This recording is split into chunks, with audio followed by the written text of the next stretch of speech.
was born in Whanganui, and yeah, I've had a passion for boats ever since I was quite young.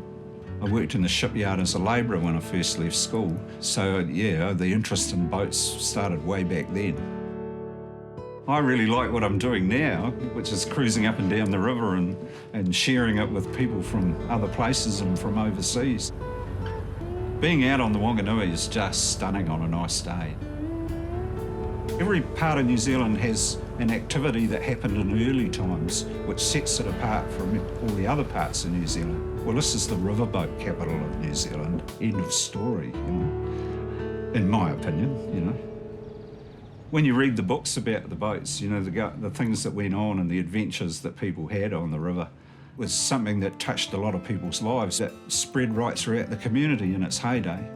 In the case of Wairua and Waiora, they were twins and they went on the river together. This boat was more often than not the mail boat. There was no railways for a very long time. And of course, there were no motor cars, so the river was State Highway 1 for a while. I mean, everyone in Whanganui, when I was young, knew about the boats. They'd not really that long stopped running. I thought that it would be great to see the waterway come back to life again. I'd read about the Wairua, where it was and what its fate was. With the coming of the roads in the top end, they had more vessels than they needed, and they laid it up more or less where it sank. They just stopped pumping out Wairua and it went to the bottom. You could actually see bits of it sticking up out of the water at low tide. I thought how wonderful it would be to bring it back to life, you know. But, you know, how impossible, you know. Moved away from the idea. But that's a sort of a spell of that sort of thing you fall under. I thought it would be pretty difficult, but it could be done.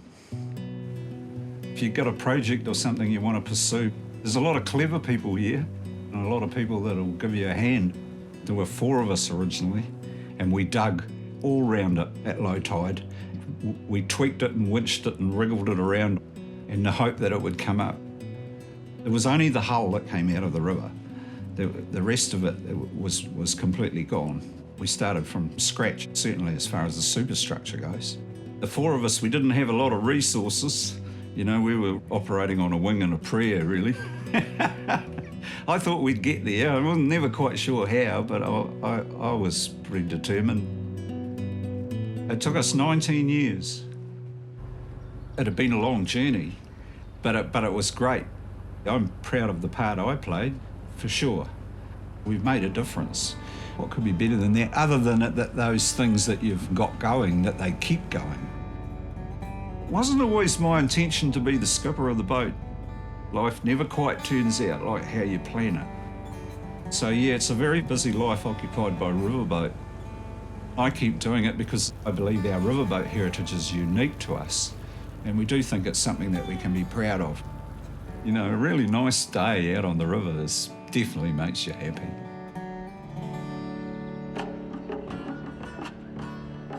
Ten years ago, a friend of mine said to me, the one thing that's missing in Whanganui is a market.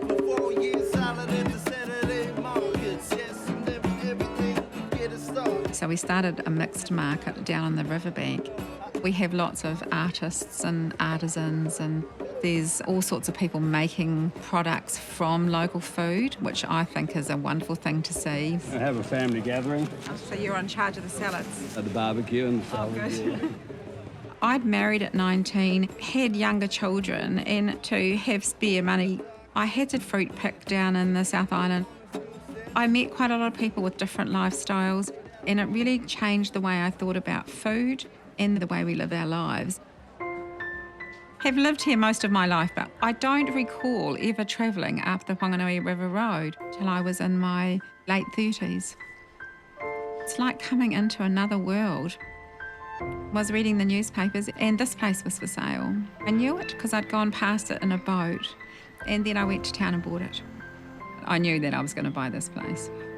It's really unusual to have no access, to only be able to access by an aerial cableway.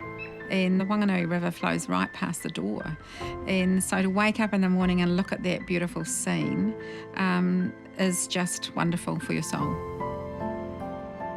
I I saw this place as a place where people could come and stay, let their pulse slow, they could step out of their lives and do something completely different for a while.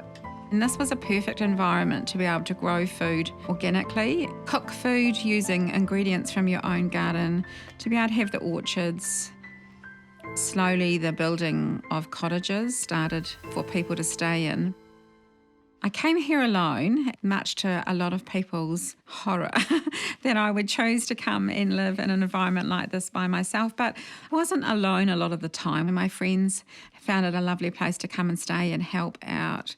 I met a man in town through a friend, and he asked if he could come up and visit. And he basically sat on the deck and just declared he wasn't going to go. He made this declaration that this was the place for him, and if I didn't mind, he'd like to stay. So he did. John was a wonderful, creative builder of everything. He started building boats. He was a wonderful builder of boats. And so he set about actually completing the job of finishing the cottages that I'd started. And it's all been built using rescued materials, second-hand materials. So he did stay. He did stay, and some years later we married in the little church of the Marae, just across the river. The place grew, things changed. It was doing exactly what we dreamed it would do. We managed it between us. I did the market stall. John was here looking after the guests. It was a wonderful balance. It enabled me to go into town to do my full-time job that I have as well. I would go off to work with my briefcase across the cable car and then drive 45k to town, get changed into my work clothes and then go to work. It didn't seem like there was any way for people to have a say about the kind of place they wanted Whanganui to be. And so I stood for mayor, as you do. Had an interesting lifestyle. We had an apartment in Whanganui as well. So one was working in town, one's working up here. And so then when you get back together, it's kind of like then you're sharing your different experiences of the day. And I think that's a really nice way to have a relationship. We'd been together for 18 years and we'd been married for 9. So it's quite a long time. It was a Sunday evening and I had to speak at a function at our art gallery, and the next day John, he didn't call, and which we had rules about ringing to check in with each other all the time, because living in a remote environment like this, accidents can happen. And so I knew then that something was seriously wrong. John had a really unexpected aneurysm. Yeah, it was probably the biggest shock I've had in my life. And I guess life goes on, but life goes on considerably differently.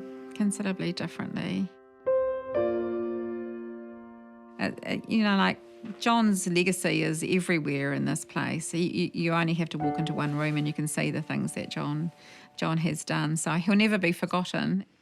I've continued it on in the way that John wanted the place to be, and basically threw myself into carrying on what we'd started. I have no idea where my energy comes from, but I can work very hard. John was very proud of me being there, and so I decided, right, I had to do it. I decided to stand again. But it was not the easiest time of my life, I have to say. It can be challenging living remotely, but you learn to be pretty adaptable, and I'm really proud of that. There's lots and lots of stories of the river through generations from Māori and European. It sounds a bit new agey, I guess, but there is a very strong presence of other people that have been before. And I guess that I will also leave behind a story. For John, he created his own part in the history of the river. There are many stories about John that live on in people's lives. I had a great childhood. We had a great sense of freedom growing up the river here. We were allowed to roam wherever we wanted and would ride horses. Just had heaps of fun living in the country. Our school is the last school left on the Whanganui River here. The other little rural schools closed down. There were 5 when I went to school up here. So we're the last on the river, and they know that they go to the best school on the planet. So they all know that, yeah.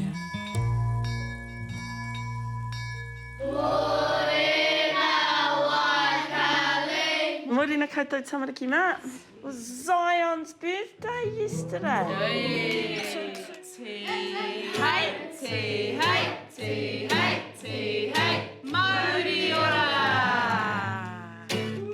Everybody should have an opportunity to a great education wherever they live. Did you have good fun at your birthday? Education is the key to the world, and the honour is all mine to be able to give back to my own here. When I went to the marae, I saw Miri and Tarunga doing the kapahaka. Any questions? What's he? Did you have fun? Yep, I liked it, and my dad was taking videos. I just really love school, and I haven't really left school. Thank you for listening, Tanamariki mā. I loved the teacher that I had, Mrs. McIntyre. The word cake wits, the word cake is here. I loved everything about what she did. The first day that I went to school, I loved it so much. I remember jumping off the school bus that day and running in and telling Mum that I was going to be a school teacher when I grew up. I really didn't change my mind from that day about wanting to do that. Yeah, I loved every minute of school, loved learning. I left here when I was 12. Children that finish at primary school up the river have to go to boarding school into town.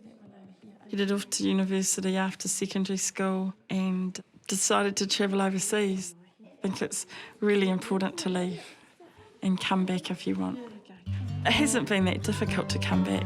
I felt like it was time to give back to the community that brought me up, and I would like to give a little bit of what I had growing up back to my 2 sons. I've got twin boys, Kai and Keanu. Yeah, they are the greatest thing that I've ever done. I've always thought, what would I like them to know? And I think the most important thing for me was to know where they come from. They didn't know our river, or they didn't know this place as home as I know it. My parents always said, wherever we go in the world, that we've always got a home to come back to here. And I wanted that for my children. This is my marae, Koroniti. My mother has a long history of whakapapa on the river here. Dad farmed here all of his life with his brothers, as his father did with his brothers. My children are the 6th generation of Marshalls here. I'm really proud to be Māori, and I often feel schools don't provide opportunities for Māori to be Māori, whereas at our school, being Māori is the norm. And the way we learn, always have a sense of Māoriness about it. I'd like to think that everything that I've done, that any one of these kids could do, and much more. The main thing at our school is to be excited, to have fun, and to be proud of where you come from. If you know who you are, you can stand tall in any culture, in any country, anywhere. The kids at our school are involved in the huiaranga, a Catholic Easter festival. Catholicism is prominent up the river. We didn't ever see it as conflicting with our traditions. My mum spent some time as a child at the convent in Jerusalem. The sisters have always played a major role up the river, and they celebrate the environment and the love for the land like we do. And I think they contribute to the community in many ways. They're not entrenching their beliefs on you. You get to know them because you want to. They're really important to us. Sister Christina, she does gardening with our students and makes us all laugh. She's good fun. I was born in Samoa. I speak 2 languages. It was very hard, the English one. Sometimes I make mistakes, but it doesn't matter. Since I came here, I add more gardens around the place. Got my vegetables garden there. I got butter beans and silver beets and pumpkins there. With my heart and soul, I love this place. First and foremost, Sisters of Compassion, we were founded in here. That's the main thing. 1892, that's a long time. And our mother, foundress, always said, never forget, our cradle of our congregation is here in the Maori village. They look after us and we look after them. So we never worry about anything. Now I'm here with Sister Luciana. I look after the church and Sister Luciana look after the old convent there. People come and go, and lots of time the tourists are coming. People, they come here to recharge their batteries again, I think.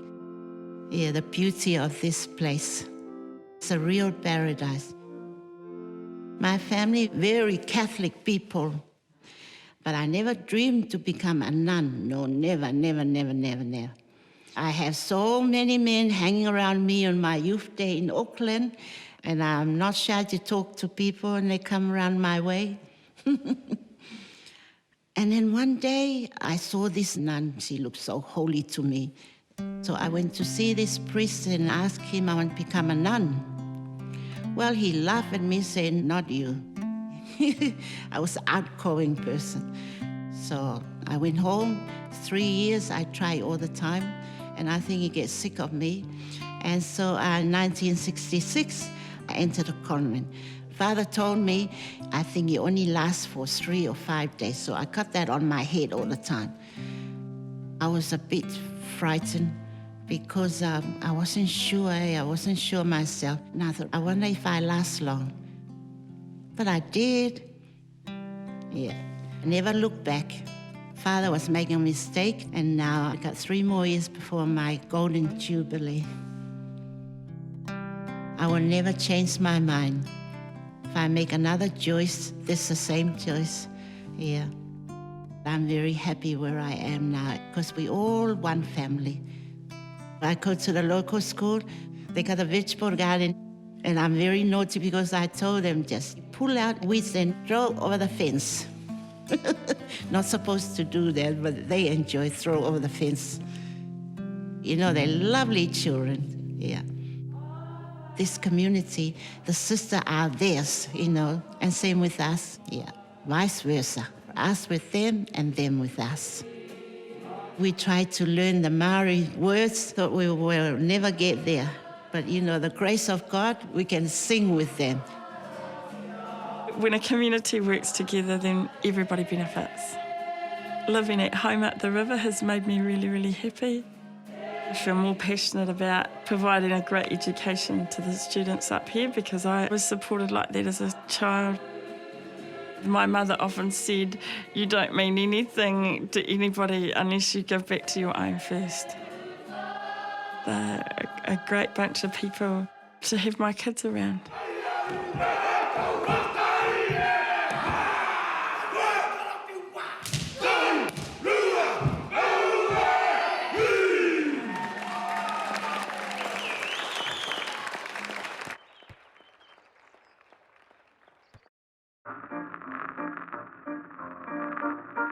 I can remember as a young fella, a neighbour had an old Austin 10, and I can remember as a young boy sitting in this car. Yeah, I just enjoyed the smell of the inside, the old fittings.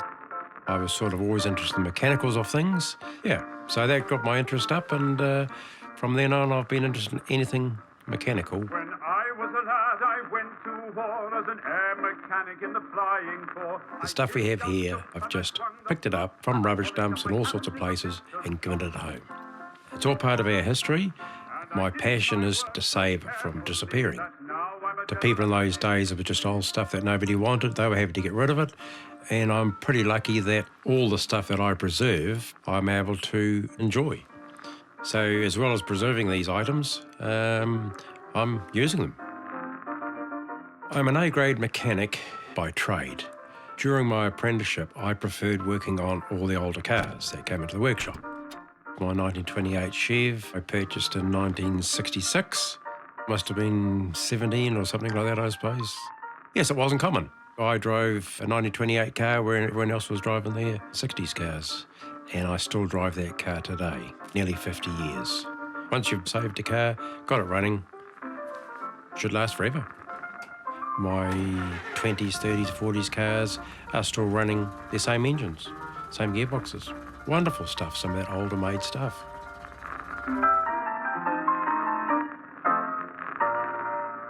Maintenance on a lot of the cars, my wife has helped me. I'm very lucky to have this particular woman in my life. When I met Jennifer, she lived across the road from a garage that I was an apprentice at, covered in grease, an old oily rag out of my pocket. She took a liking to me. She used to come up to the garage and buy chewing gum all the time, just to get to see me. Kept tripping over her, and then I must have asked her out one day, and it went on from there. Yeah, I used to go up for chewing gum. I was still at school. My dad just loved Bruce anyway because he was car mad as well. And I was the mechanic on Dad and Bruce was his mechanic. We used my 1926 Model T Roadster, and our honeymoon was in a 1928 Chev. Yeah, I thought, it was just be a small hobby sort of thing. To get to the extent that we are now, I didn't think we'd ever be like this. I don't have any spare time. My normal day starts at 7 o'clock in the morning, finishes 7 o'clock at nights. With restoring cars, to keep all those cars on the road, they all need bits and pieces. We amass this huge collection of classic old parts. We have parts still with labels on for 1912 onward cars. It would be in excess of 1 million parts. Word soon gets around, so we get phone calls from England and Australia and America and things like that all day. On a bad day, I can have up to 45 to 50 phone calls. We don't talk about monetary value on what I have here. I don't worry about anything that I have. I'm just looking after it. When I've finished with the stuff, I shall give it away or whatever. That's where the value is in it for me, is the enjoyment of helping other people keep their cars on the road. The phone sort of gets at me some days. I could smash it and I'll head off. I'll make myself a sandwich, have peace and quiet for 10 minutes, quarter of an hour. Cars I used to service when the people didn't want them, I brought them to save from being scrapped or disappearing. Clients leave me cars. One guy I supplied distributor cap bits and pieces for his car, wanted his vehicle to be looked after and enjoyed. He passed on and left me a Van der Pla. He was just a customer.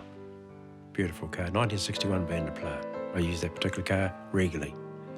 I look after a lot of cars, from old to even this era. I give things a home today for tomorrow. People talk about holidays. I don't actually need to go on a holiday. I'm so comfortable here. Every day to me is a lovely day at home amongst all my treasures. And when I go out anywhere, enjoy driving cars that I love anyway.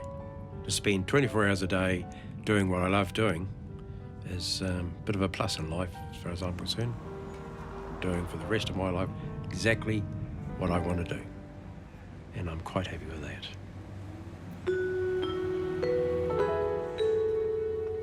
I like being on the outside of things, going my own way and doing my own thing my way.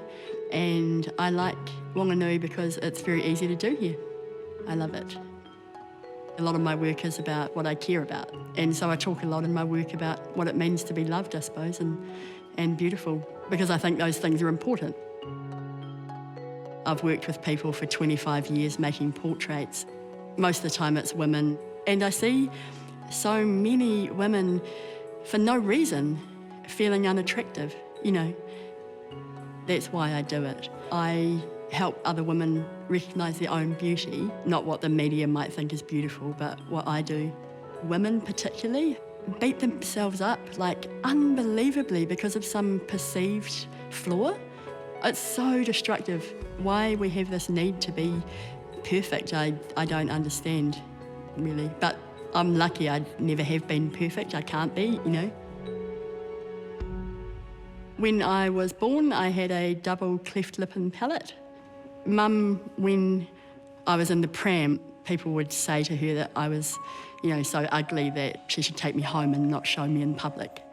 Mum's really staunch, so I would hate to think what she said, actually. I don't believe she would have walked home, that's for sure, but it was still really upsetting for her as a parent, We don't ever want our children to go through anything. I used to be in hospital quite a bit. My mother, who's amazing, every time we went to hospital, used to make me an outfit every time we went. I remember one which was denim with beautiful rag dolls all over the hem, and so I would walk up feeling very proud and beautiful. She also taught me to stand up straight and hold my head high. A lot of people with cleft lip and palates of my generation who are kind of like ashamed. I remember those times with my mum. It's what I've always got from that, is that I've always wanted to make myself feel beautiful, and I think that's a good result. Yeah, very lucky. I love photographing women. I'm looking for what it is that makes them who they are, I suppose. Sweet, perfect.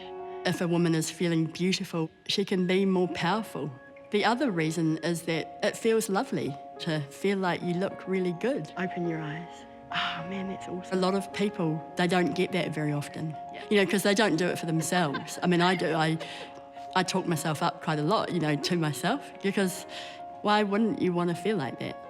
However beautiful we are is something that you feel, as opposed to just a physicality. I was sleeping with someone once, and he said to me, "You'd be really attractive if you didn't have scars." In that moment, I thought to myself, one, I thought he was a dick, and two, it made me realise how rock solid my feeling about the way I look is. I wouldn't change it. I wouldn't change this if I could. I would always have these scars. I like the way I look. I feel like it's one of the things I've got to do in this life, is to help people feel beautiful. It's a lovely thing to feel beautiful, to give people the chance to see it, to look at a photograph and realise that they are actually beautiful. I'm pretty lucky to be able to do it.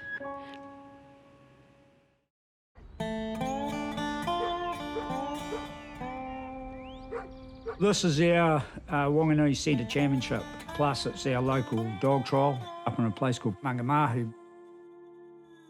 Been in this club about 30 years. When everything goes right, this is probably one of the better sports you'll ever do. You're doing the thing that you really like doing, which is having something to do with dogs. But you're dealing with one animal and you're controlling that to control 3 other animals. So the recipe for disaster is with you all the time. So these animals are absolutely amazing creatures, and watching them, just their passion to work is just a buzz in itself. They're so focused on what they do. These dogs just want to work, and they'll work for you until they die. And there's nothing else in this world that'll do that. I run a couple of thousand acres of sheep and beef, so I need a pretty good team of dogs. 4 out of 5 days I'll work some form of dog work or other. I really enjoy working with animals. I'm not a real good people person.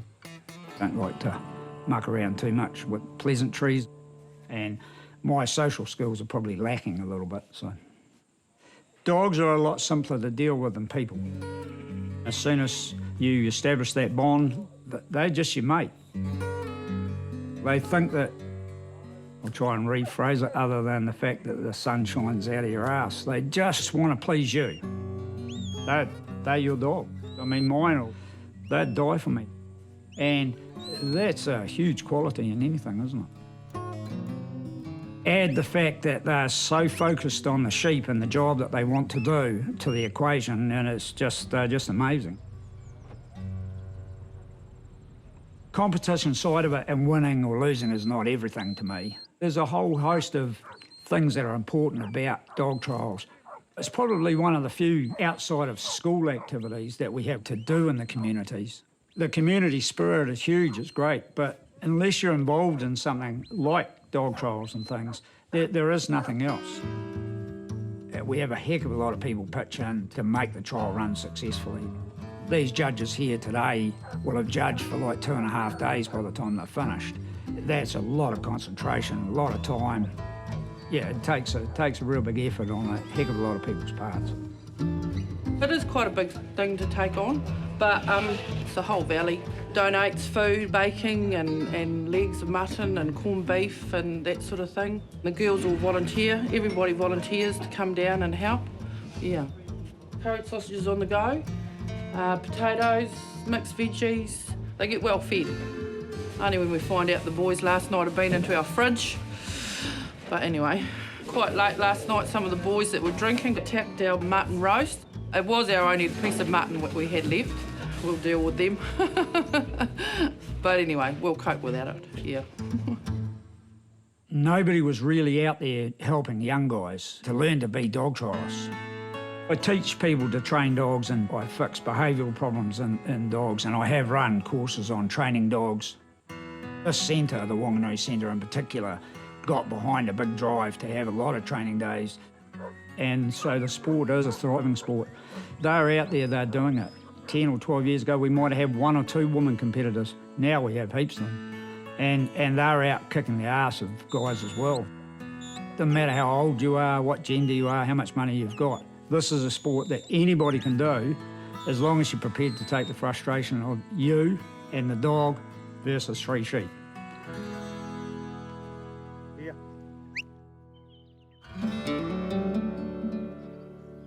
Came here in '75, came down here for a drive one day and discovered this grand old building and it was empty. Found out that it was up for tender, so we tendered for it and we won the tender. And God knows why we wanted to be miles away from everywhere, but you're just young and you think, oh, you want to go and live in the country. That was the kind of times then too. People wanted to get back to nature and grow their own vegetables. And there was a group of us. There was kind of an art collective. It was at the end of the blurter thing too. My then partner, Robin, had been their photographer. They came and stayed here and lived here for a while. It was just all a bit of fun, really. We didn't think of it as a pub. We just thought of it as a big house. But then when Peter came back, it became a pub again. Peter? We've known each other about 44 years. West Side Story. There was a play in Whanganui. That was it. Yeah. We were auditioning for West Side Story in the Opera House in Whanganui back in 1960-something. Anyway, and I got the part of Big Deal. I was in the chorus. You were in the chorus. I said, she's mine. Our paths continued to cross. But she had another boyfriend. And, you know, I feel like doing the old OE, and away I went. So when I get back, 20 years later. Picked up where we left off. Yeah. Basically, it was weird. And here we still are.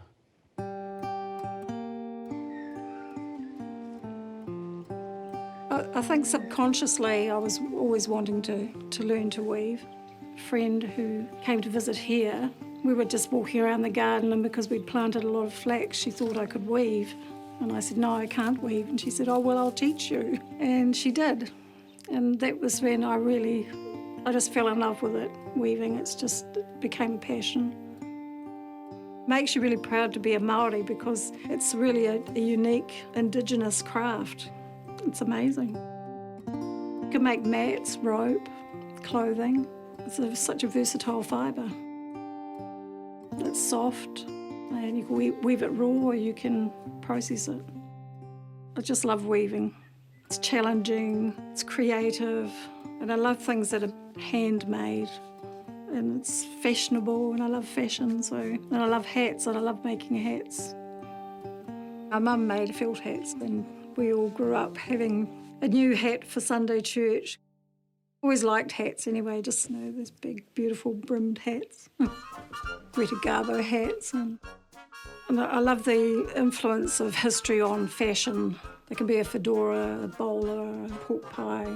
And then I make top hats. The top hats have been quite a revolution, really. They take quite a lot of time, but they're great. And people like them. That was a fun thing. Oh, it feels great. When I see people wearing my hats, I love that. So I do kind of get a thrill seeing somebody wear something that you make. You think, oh, I made that. It's good to see. I have 3 daughters and 7 grandchildren, and 1 on the way. And they're interspersed between France, Japan and Australia. But we've got an announcement to make. We're getting married next year, so hopefully they'll all come back at the same time. And I'll be really happy. It's a New Year's resolution. We might not just do it, you know, officially. And good excuse to use the church and have a party. 40 years. It's probably time. I like it because I've been here forever. I feel at home and comfortable, and I've got all my materials around me to do the work I like to do. And that's a wonderful thing.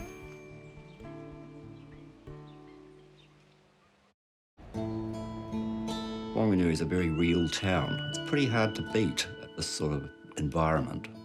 The awa, the river, I've seen it in all of its moods, at its calmest and roughest. In all of its seasons, it is wonderful. I'll take them all. I could just about say it was a spiritual one. I could just about say I love it. It's all good, as they say. I've been here for 38 years now on this site. It was special right from the beginning. There was a big old shed out the back of a fairly humble bungalow. I opened the door of the shed and there was the river. And, you know, it's like falling in love. You go, this is it. No, it was just that tickle down the back of your neck. Went to Teachers College, got given a school to teach at here when I graduated. I was shown my classroom, told that I'd need to get my hair cut. The reality of it was appalling to me, and decided to be a potter. I have something I think is called demand resistance. One of my girlfriends told me that. I picked up the clay bug, as they call it, at Teachers College, and took me over, really. My head wasn't with teaching anymore. I love making pots. It's one activity that I do that I would consider near enough to meditation. All of the role models I had were all hands-on people. My mother was always making things. My father was a journalist, so he was writing. Grew up always making things. Made forts, built forts in the pine forest. Building is instinctual. It's the making instinct in man. Building one's shelter is I think, something that everyone should be allowed to do, regardless of what the rules and regulations say. Started experimenting with building, and I became quite addicted. Building isn't terribly difficult. You scrounge around and you find beautiful things that you can repurpose. I could show you 100 things. The tile floor from the convent school in Whanganui, which I pulled up tile by tile and relaid.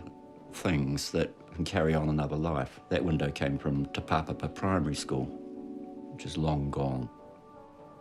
It was the materials I really liked, the windows, the doors, the floorboards, and then it occurred to me that some of these buildings contain all those things and that they should just stay exactly where they are for as long as possible. The wool stores directly over the road from this house were going to be demolished. A developer was proposing to pull them all down and build some shitty little townhouses. I loved those old wool stores, and my neighbour Gail and I pooled our meagre resources and we bought those buildings off the original owner. Doing that first building gave us the confidence to do some more, and we've saved them from what was going to happen to them, which was they were going to be demolished. Some years ago, people kept on going on about past their use-by date, whatever that means. It was never true, but more and more they're being occupied by new uses to give them another 100 years. The old Chronicle building we own, we've got good tenants in there who are in the arts community. The building I came to when I was a kid, my father produced one of the first giveaway newspapers from the second floor. Buildings are one thing, but it's the stories that go with them. It's the people that occupy and use in the past and in the future that matter the most. You get a disproportionate benefit to a community from the arts community. If you know enough artists, you'll find someone to inhabit something or use something for a studio that's not quite normal or customary, and that's the secret to it. People sometimes say I'm a property developer or investor, but I'm certainly not that. We didn't make any money out of it. I just let the heart run that department.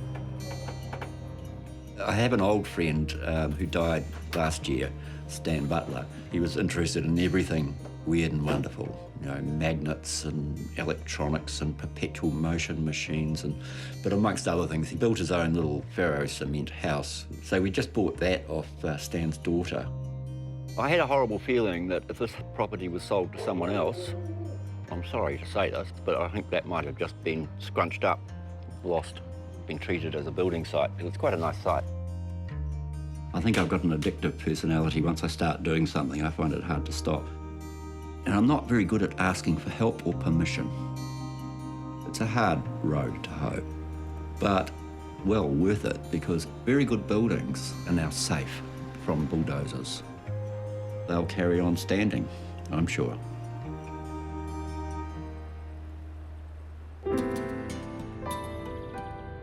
Ross brought me to this space. It's an old wool store, and as soon as I saw it, I was like, yeah, I'll take it. Born in Chorley, which is about 20 minutes out of Manchester. I really enjoy making sculptures out of driftwood. I tried to get a career that suited me in the UK, barman and waiter in the beginning, and then I was a care worker for people with learning disabilities. Trying to get a career has never felt particularly easy, and I always thought that what I was supposed to be doing would come out of traveling. I ended up here, still stuck here, in a good way. I'd say the Whanganui Rex would be the most well-known of dinosaurs. It's got that fear factor, if you get it right. When I was building it, this lady brought her son up, and he wouldn't get out the car, so I was like, you know, job done. It's a good T-Rex. Since then, I've always had a sculpture to do for somebody. The driftwood lends itself really well to the shapes of animals and mussels, and I picked native driftwood because it's durable, has allowed it to become carved over hundreds of years, stuck in the riverbed. And then it ends up down on the beach, beautifully naturally carved stuff. In England, I would never have dreamt or thought of a career in art, not at all. Never really been passionate about any form of career. Was very glad that I went the path that I went. When traveling, good coincidences and good things seem to happen. I found what I was supposed to be doing, slipped into that crazy artist role without even knowing it. What is this strange place I've created? I met my girlfriend, Triona, at the Sargent Gallery. That was, what, 6 months ago? 6 months ago, yeah. We're going to do a trip to the UK. I've never been to Ireland. We're going to her brother's wedding. So he's going to meet 150 Irish people in one go, bless him. Initiate him. It's just a perfect place for everybody just to come and hang out. We called it Downton Abbey because Ross gave us a quirky, authentic table and a piano, and just thought I'd carry on decorating it. If he needs something, he's got it. Whanganui's been great. Living this life, making sculptures, being your own boss is amazing. That's the craziest thing to think. If I'd stayed in England, there is no chance in the world that I would have a driftwood dinosaur on the highway. And that's what I love about Whanganui.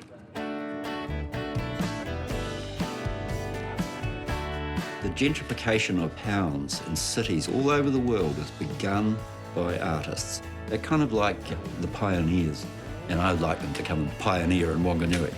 I hope they achieve all that they want to without being held back by anything. Whatever your hobby or whatever you're going to put your life into, this is a great place to do it. Looking at women's magazines makes me real angry. Whatever we do in life, we can enjoy it to the max, then to me that's the ultimate. See, the river is so beautiful. The real paradise for me.